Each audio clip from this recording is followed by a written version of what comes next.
नमस्कार साथियों। आज हम भौतिक भूगोल के सूर्य ताप के बारे में चर्चा को आगे बढ़ाते हुए उनके प्रभावित करने वाले कारकों के बारे में चर्चा करेंगे। से बताया सूर्य तप सौरिक विकिरणों को कहते हैं और सूर्य तप को प्रभावित करने वाले कुछ कारक मैंने बताए थे, जैसे पृथ्वी की अपनी धुरी पे घूमना, सूर्य किरणों का नति कोण अथवा झुकाव, दिन की अवधि, वायुमंडल की पारदर्शिता, स्थल विन्यास, पृथ्वी की सूर्य से दूरी, सौर कलंकों की संख्या आदि। पृथ्वी का अपनी धुरी पे घूमना।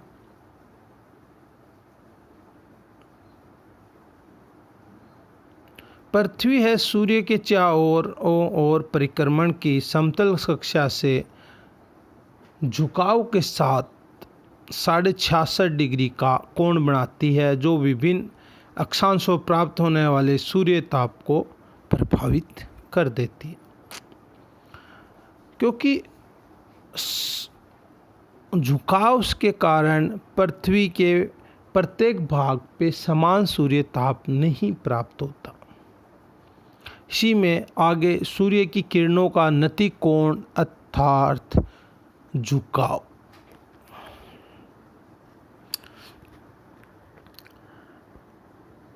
और दूसरा महत्वपूर्ण कारक है सूर्य तप को प्राप्त करने वाला सूर्य किरणों का नति कोण।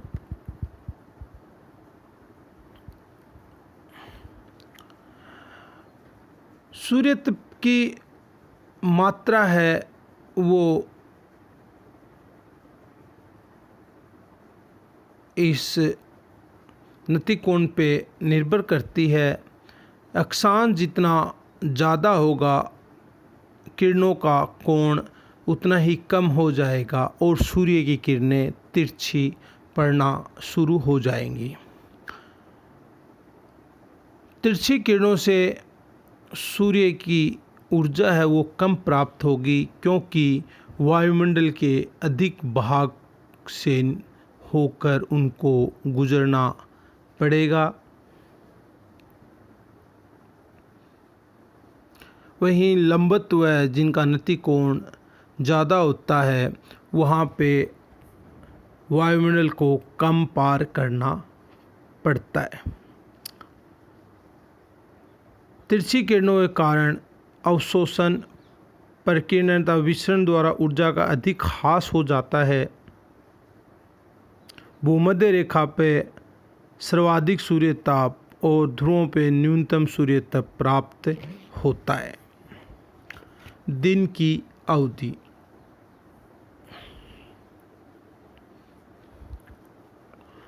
दिन की अवधि जितनी अधिक होगी, सूर्य ताप उतना ही अधिक प्राप्त होगा। इसी कारण गर्मियों में सूर्य ताप अधिक प्राप्त होता है और शीतकाल में कम होता है। साथ साथ में इस पे किरणों के तिरछेपन का भी प्रभाव पड़ता है। अगला कारक वायुमंडल की पारदर्शिता। वायुमंडल साफ होगा, बादल रहित होगा तो सूर्य ताप है, सौर विकिरण है, वो बिना किसी रुकावट के धरातल पे पहुंचेंगी। उनका परावर्तन कम होगा तो धरातल पे सूर्य ताप की मात्रा अधिक प्राप्त होगी। वहीं अगर बादल हों, अन्य मौसमी घटनाएं होती हैं तो सूर्य ताप है वो बराबर हमें नहीं प्राप्त होगा और परावर्तित या विसरित हो जाएगा। वायुमंडल में जो धूल कण होते हैं, ओजोन है, जलवाष्प है तथा अन्य तत्व सूर्य की इन इंफ्रारेड किरणों को अवशोषित कर लेता है, जिससे सूर्य ताप हमें कम प्राप्त होता है। और इसी प्रकिरण द्वारा सूर्य का उदय और अस्त होते वक्त लाल रंग का आकाश दिखाई देता है। अगली कारक है वो है स्थल विन्यास। सूर्य तप को प्रभावित करने के लिए स्थान विशेष के स्थल रूप, वहाँ के रंग और वहाँ की संरचना बनावट का भी प्रभाव पड़ता है। सूर्य की पृथ्वी से दूरी। पृथ्वी दीर्घवृत्ताकार कक्ष में सूर्य के चारों ओर चक्कर लगाती है, जिस कारण सूर्य है और पृथ्वी के बीच की दूरी में परिवर्तन होता है। 3 जनवरी को पृथ्वी सूर्य के सर्वाधिक निकट होती है, लगभग 14 करोड़ 70 लाख किलोमीटर। यह स्थिति उपसौर कहलाती है। सामान्य स्थिति की तुलना में पृथ्वी इस समय अधिक सूर्य ताप प्राप्त करती है, परंतु स्थल व समुद्री वितरण, जलवायु घटनाएं, वायुमंडलीय परिसंचरण के कारण हमें सूर्य तप अधिक प्राप्त नहीं होता, महसूस नहीं होता। 4 जुलाई को सूर्य पृथ्वी से अधिकतम दूरी पे 15 करोड़ 20 लाख किलोमीटर दूर होता है। इसे अपसौर स्थिति बोलते हैं। इस समय हमें सूर्य तप कम प्राप्त होता है, परंतु उत्तरी गोलार्ध में गर्मी का मौसम होने से हमें ये महसूस नहीं होता। उस दिन सामान्य से कम तापमान ज़रूर होता है, परंतु ज़्यादा हमें महसूस नहीं होता। अंतिम कारक है वो है सौर कलंकों की संख्या। सूर्य के बाहरी आवरण पे सौर कलंक बनते हैं। उनके बनने से पृथ्वी पर सूर्य तप की मात्रा अधिक प्राप्त होती है। सौर कलंक हैं वो एक चक्रीय क्रम में बनते हैं और इनसे अधिक सूर्य तप प्राप्त होता है।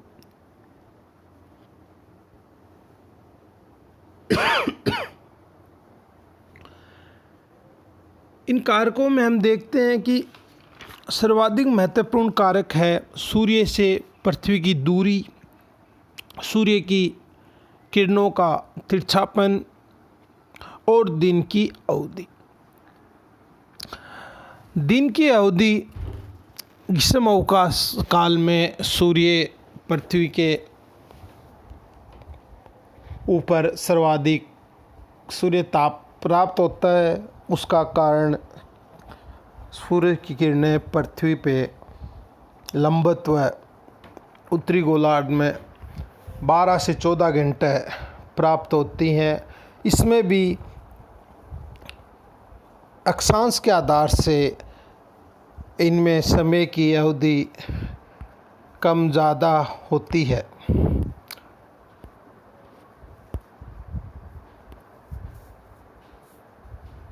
विषुवत रेखा से जो हम अक्षांश की तरफ जाते हैं, उच्च अक्षांशों की तरफ जाते हैं, तो सूर्य तप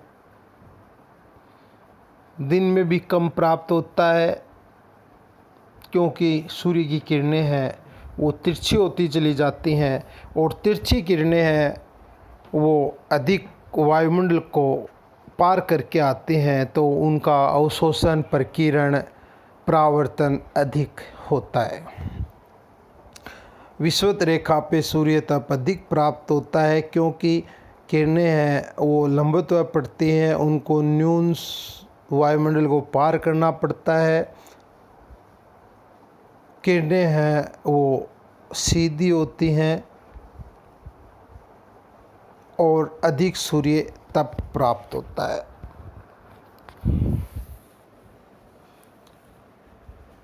पृथ्वी की सूर्य से दूरी भी इनको प्रभावित करती है।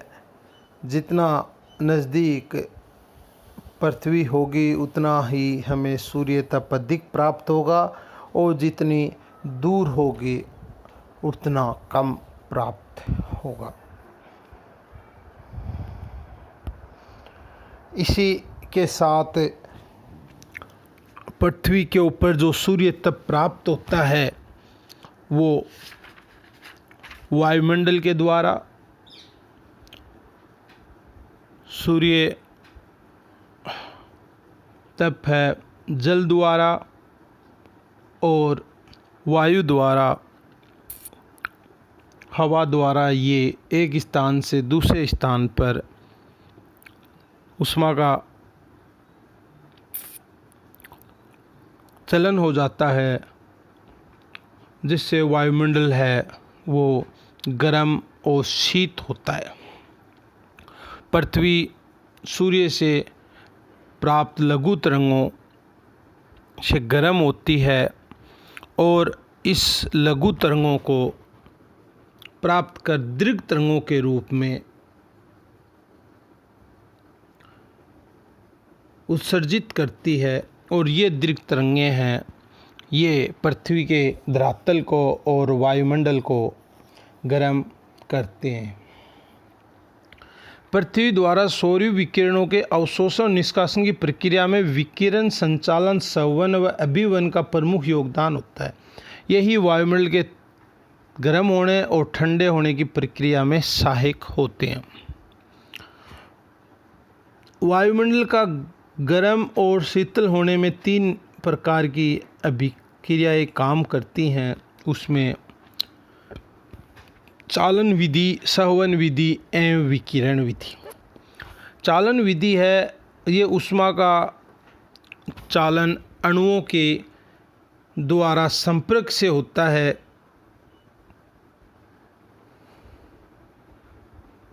और ये जब तक चलती है जब तक दोनों में तापीय संतुलन समान नहीं हो जाए। वायुमंडल की निचली परत से ऊपरी परत में ऊष्मा का आदान प्रदान इसी विधि से होता है। चालन विधि के लिए वायुमंडल का संघन होना आवश्यक है। संवहन विधि, संवहन विधि में गर्म वायु होकर ऊपर उड़ती है और ठंडी वायु नीचे बैठती है। ये प्रक्रिया चलती रहती है और ठंडी हवा नीचे बैठती है और वो गर्म होकर वापस उड़ जाती है। संवहनीय विधि में ऊष्मा का संतुलन है, वायुमंडलीय ऊष्मा संतुलन सर्वाधिक करती है। तीसरी विधि है विकिरण विधि। विकिरण विधि में किसी माध्यम की आवश्यकता नहीं होती। सूर्य से आने वाली तरंगें हैं वो लघु तरंगों के रूप में विकिरणों द्वारा पृथ्वी पहुंचती हैं और पृथ्वी से दीर्घ तरंगों के रूप में वायुमंडल में पहुंचती हैं।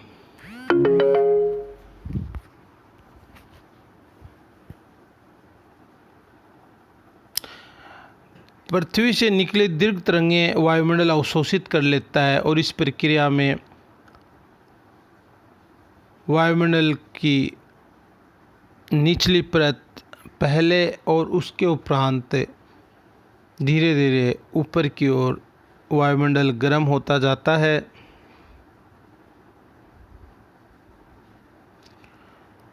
इस प्रकार हम कह सकते हैं कि वायुमंडल प्रत्यक्ष रूप से सूर्य से न गर्म होके अप्रत्यक्ष रूप से गर्म होता है। ये पृथ्वी की दीर्घ तरंगों के प्रभाव से ही गर्म होता है।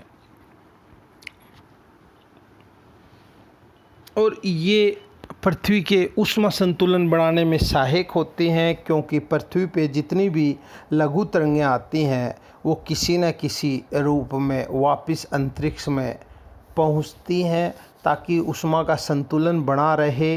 तो पृथ्वी जितनी ऊष्मा ग्रहण करती है वो लघु तरंगों के रूप में ग्रहण करती है और दीर्घ तरंगों के रूप में अंतरिक्ष में उन्हें उत्सर्जित कर देती है। माध्यम में वायुमंडल और वायुमंडल के अनेक संगठन इसके कारक बनते हैं और पृथ्वी को गर्म होने से या अधिक ठंडा होने से बचाते हैं। कोरोना काल में कोविड-19 की महामारी से हम सब घरों में हैं, आप सबसे निवेदन है कि घर से कम बाहर निकलें